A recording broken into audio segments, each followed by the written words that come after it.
All right, hello once again. This is Jeff Scott of Rankin Technical College. And as part of the Rankin Technical College Application and Website Development, or AWD 1100 Programming Fundamentals with C# course, I've been doing a series of videos based on the PowerPoint slides for the textbook used for the class, that being Murock's C# 7th edition, as you see right there. Now I'm doing this a little bit out of order. I just feel like it today. So far I've done the first 6 chapters, and rather than going on into 7, I'm just going to jump into Chapter 11, which I actually think I may go through earlier in the semester because it's on debugging. And I think that's a very important topic. So let's just get to it. All right, not a particularly long chapter. So here's our cover page, how to debug an application. Some of the material in here we have already gone over, and which is just fine. So all of our objectives are shown here on this slide. The applied objective is to use debugging techniques. The knowledge is to describe the differences between the 3-step commands you use in debugging an app. Talk about the autos window, the locals window, and the watch window, the immediate window.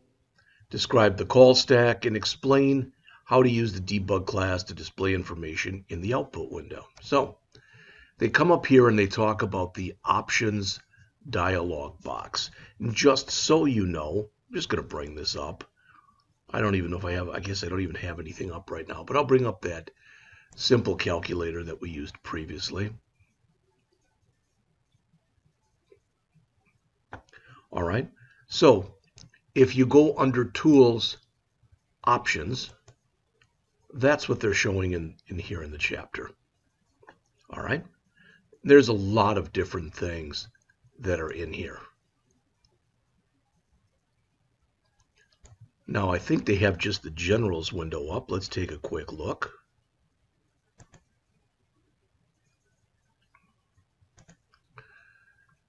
Yep, and they've got under Debugging General. Okay, so let's see. And they changed this, so it's possible that what is shown on our screen is not exactly the same. So let's look. There's Debugging and General. All right, so ask before deleting all breakpoints, etc. Let's see if that's what we're showing here.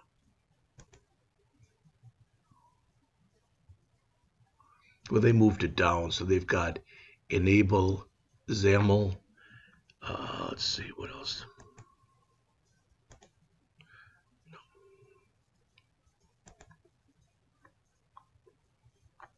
But I think it's pretty much the same thing. All right, so that's it. That's how you bring it up. And just so you know, too, up here, this is an empty area, right? But if I do right mouse click on here, it shows the different things that I have available to me. So right now I've got the standard toolbar up in the text editor, but if I right mouse click, boom, now I brought up the debug stuff in here. If you say, how do I know what's that? If I click again and I find the debug, boom, now I've removed it. All right. And there's different ways. I think that you can possibly move this so it's up here, etc. It really and truly, in the end, isn't that big of a thing. All right.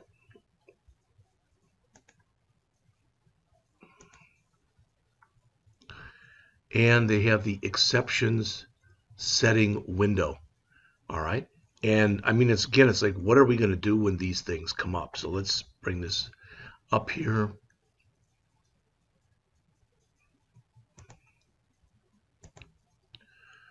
And when you look here, as it says, this is the future value application, and it's in break mode. Well, let's do the same thing in the program that we have up here.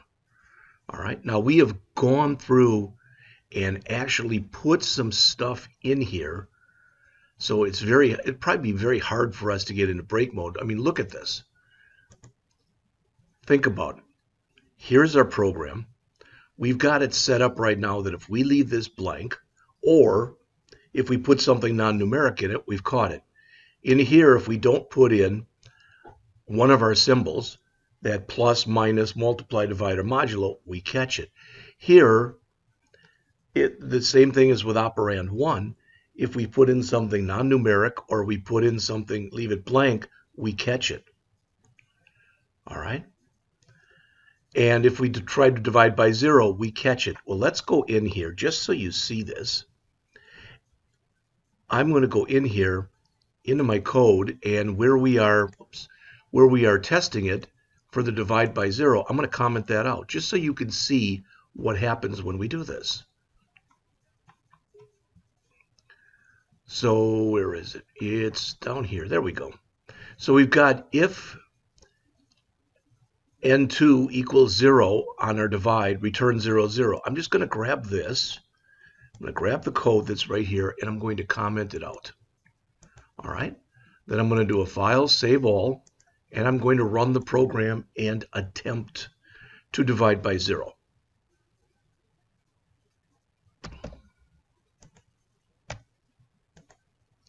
Now we should get an error when we do this. All right, you'll notice it didn't give us an error, but it actually tried to do the division, and it gave us infinity. All right, I'm surprised. I mean, that's more or less what happens when you do this inside of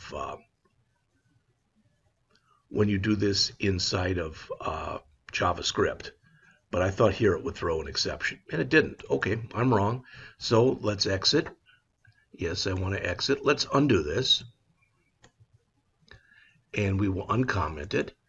Let's go back to where we have come in here and we are checking for a valid operator. All right. So we're saying if it's not one of these, show that message and return false. Okay. I'll again come in and attempt to comment out all of this, save, run it. Let's see what happens when we do this. I'm actually trying to create an error now. I'll put in hello. All right. So there are some smarts built into this. It doesn't recognize it, so it's not doing anything. It's giving us our original result, which we had not set. All right. It's kind of funny when you try to induce an error and you can't.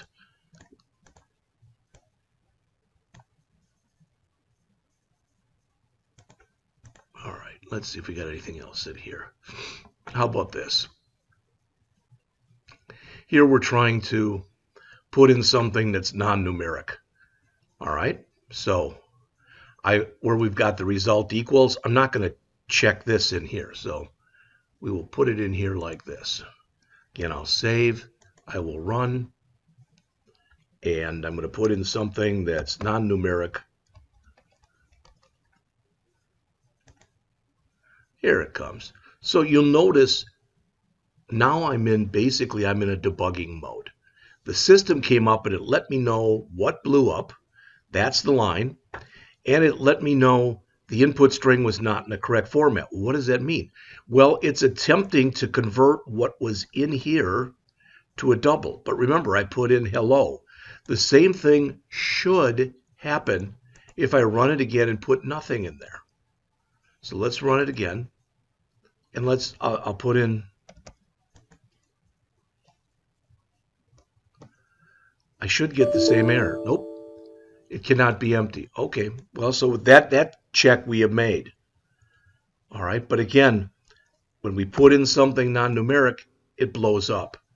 Now, I always tell students that for lack of better words, let me uncomment what I put in here, that there are basically 3 ways that you could handle errors like this that come up. There's basically 3 ways. And those ways are, number 1, do nothing. That's kind of what we did at the beginning of the semester. All right, do absolutely nothing. And just hope that the person running the program will never put themselves in a situation where they put in bad data. Well, that's about the worst way to handle things. I call it the ostrich method, how the ostrich buries its head in the sand and basically hopes the world will go by him or her. It's the same way. All right, we're just hoping that the user knows what they're doing. That's probably the worst way to handle things. All right. Second is the way we've been handling them thus far, up through Chapter 6, and that is when we're never letting bad data into the system, period. We're using if statements to try to catch it before it comes in. The third way to catch it is what we will cover in Chapter 7, and that is through the use of what's called exception handling. Now, most of us are used to, if you say that something is an exception, it's an exception to the rule, which can be a good thing or can be a bad thing.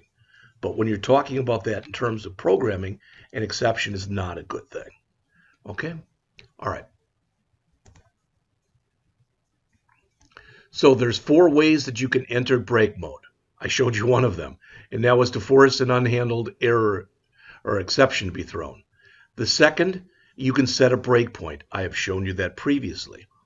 Third, you can choose debug, step into, or press F11 to begin debugging. Now again, I cannot show you that pressing the F11, and I cannot because the software that I'm using with F11, it just goes nuts. All right.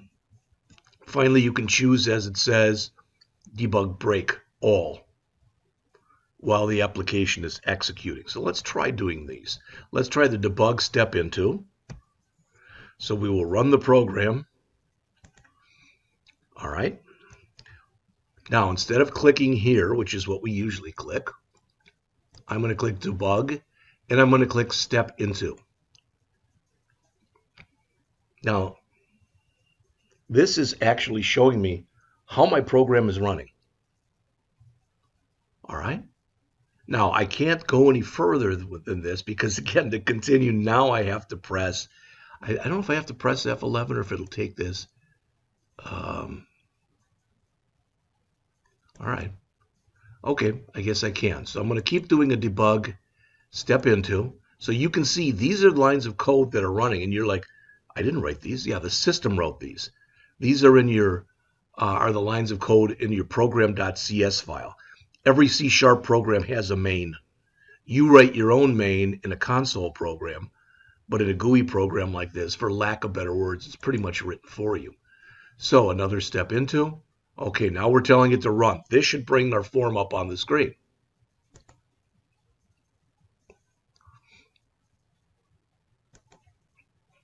Nope, not yet. All right. Eventually, this should bring our form up on the screen.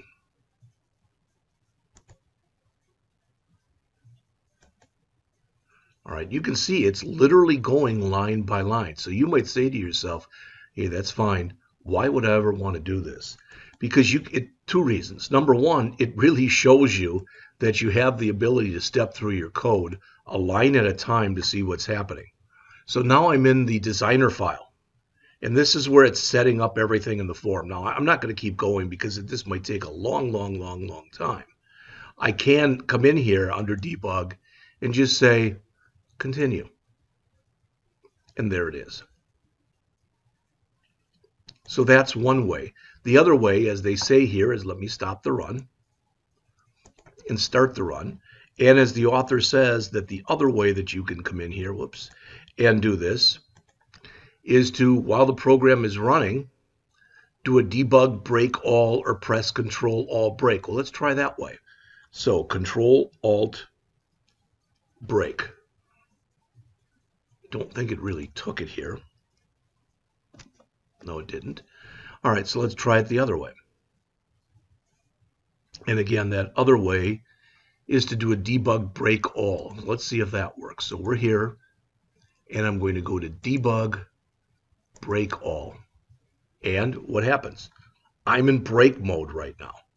Why would I want to get into break mode? I might want to go back and take a look at where I am, but notice where it sent me to the beginning of my program. All right.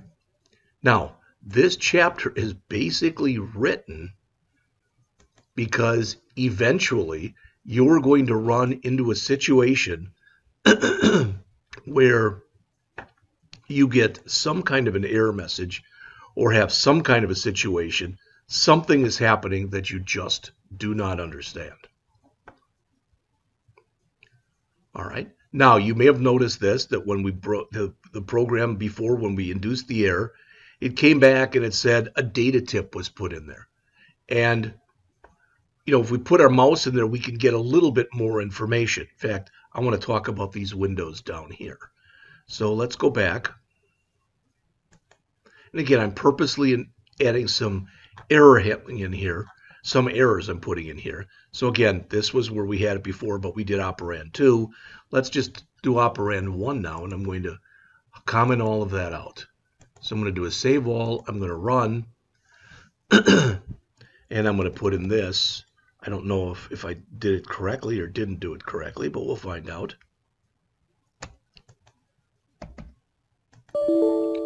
No, operand, not numeric. So I guess that's not where I wanted to put this.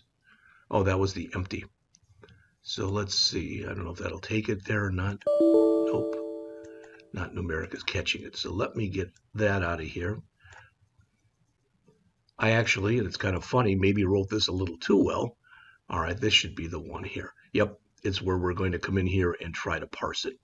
So I'm going to attempt to parse something that is non-numeric. That should induce an error into our program. All right, doing this. Okay, I do have to put in this and this. Now I get the error. There we go. All right, and when you look in here, notice what we have. Input string was not in the correct format. It says where it was originally thrown, so there's some more information here. I can view more details. I know this is kind of an ugly window, but it's showing you it's called a quick watch window where I can see what's going on. All right. I can also come in and copy those details. I don't know with the Start Live Share session if you can actually get online help. I've never tried to do that. All right. And, there's different stuff in here that you can, kind of figure out what's happening. Now, if I come down here and bring this up, okay, this is called my locals window. So it's letting me know at this point in my code, okay, this was the exception that came up. This, for lack of better words, is where it came up. And these are the values of my variables. I have initialized num1 to 0, num2 to 0, and answer to 0, but I haven't done anything with them yet. This is the call stack, so this is the series of statements that was executed to get to this point. And that said, all right, it shows them, this is called a stack, which means the last thing that executed, that line that executed right there, that was the last line to execute. So basically, it's kind of like this, called this, which called this. All right, hopefully that made at least a little bit of sense to you. And there's different things that you can look at in here. Okay. Now, if everything's running, this will be very small or else almost hidden on your screen. But again, I wanted to show you different people go nuts or don't go nuts over the way that you debug. But sometimes there's really no other good way to figure out what the error is in your program. All right, there's a breakpoint. I've already shown you that. This is called the gutter area. If you click, when you click in the gutter area to set a breakpoint. So let me go back into here. All right, notice if I go to the break statement, can I set a breakpoint? The answer is yes. But what if I go to the line underneath it, this blank line in 127, and I set a breakpoint? Notice it doesn't work. How about if I go to a comment? It doesn't work. It finds the next executable line. And the reason for that is breakpoints can only be set on executable lines of code.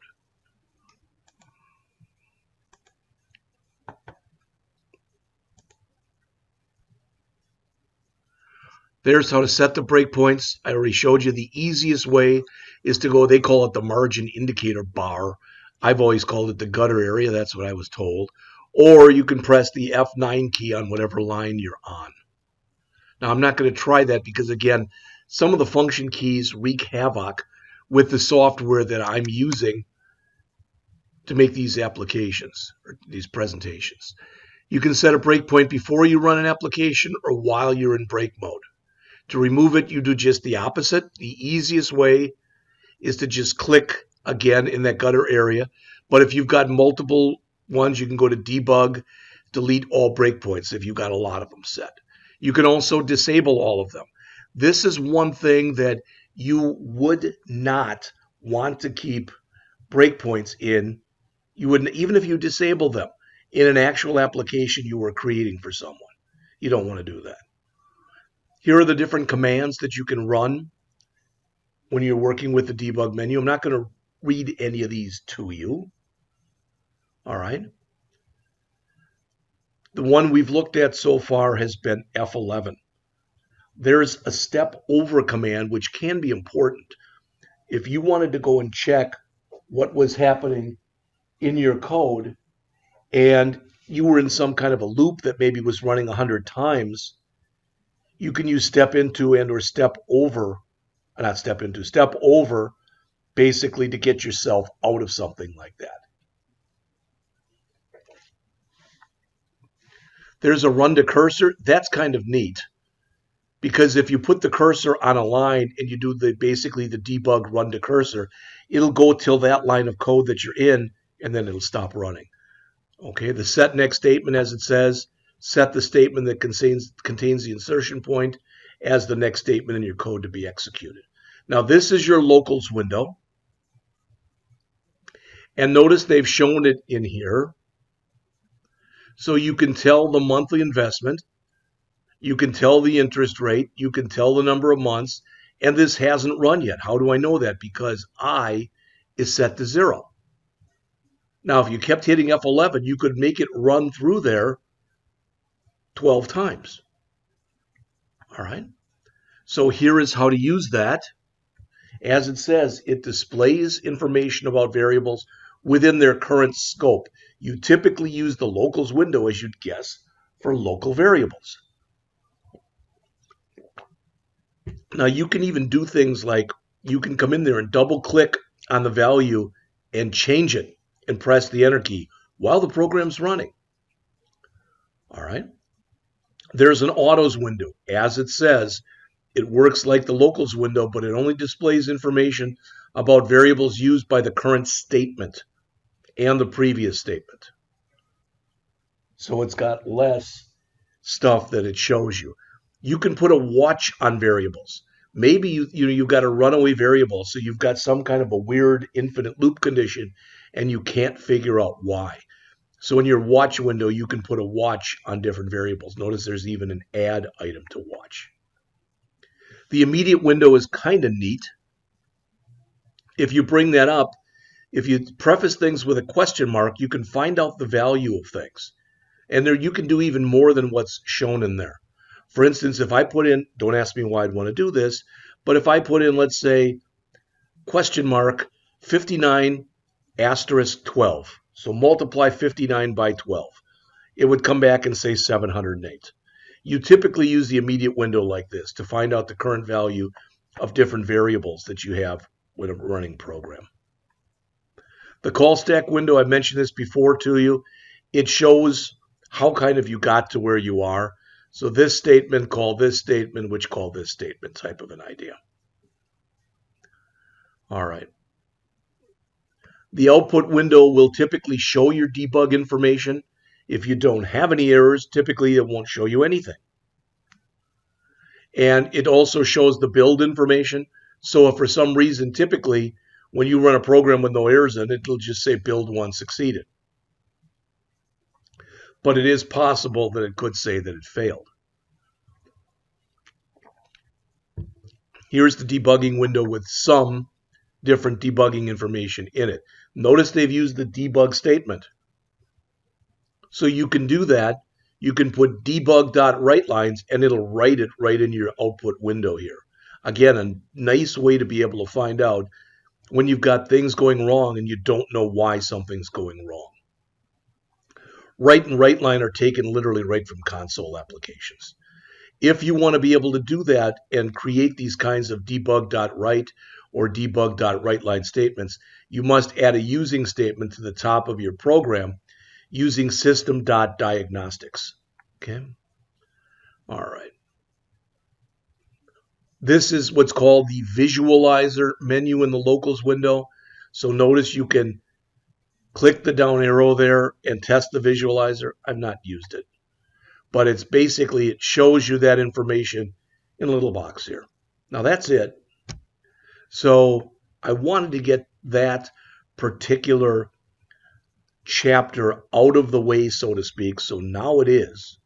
So what I'm going to do in the next chapter And I believe this works now, and it's totally fine the way it is. Double check this.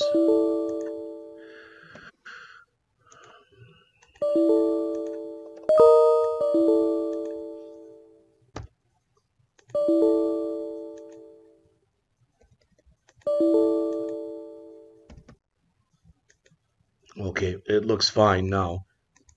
I wanted to make sure that everything I commented out or uncommented or whatever looked correct.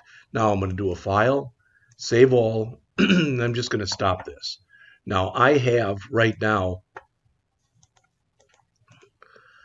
this program, well, no, that's change calculator. So I wonder if I can put that one up there. I should be able to. There we go. And what else do we? It's that calculator. I don't know if that's in here, but I didn't think it was. Score calculator. I think we had something called simple calculator, which of course I don't see right now, but I'll find it in just a moment. And when I do, I'm going to make a copy of it, all right, of simple calculator. And that's what I'm going to end up working with in Chapter 7 on how to handle exceptions and validate data. I'll be back with that shortly.